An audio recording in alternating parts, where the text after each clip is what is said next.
এটা রোদে শুকানো, শুকানোর জি, পরে ভিতরে আমরা ওই ঠিক মতো শুকিয়ে পরে বাংলা। বুঝতে পারছি। এই ধান উনি রোদে শুকিয়ে ভালোভাবে শুকিয়ে এরপর মেশিনে দিবেন, মেশিন থেকে এরকম সুন্দর চাল হবে।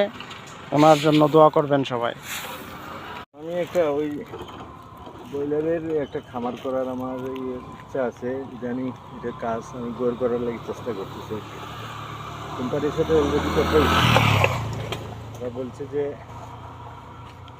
ওরা সম্পূর্ণ আমি শুধু গোর করিয়ে দিতাম। আর শরৎকালের শুরুতেই সোনালী ধান কৃষকের ঘরে যাবে, কৃষক আনন্দে আত্মহারা হয়ে যাবে।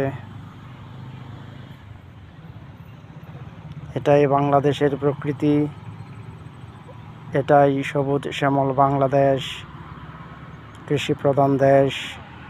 এদেশের ৮০ ভাগ মানুষ কৃষিকাজ করে।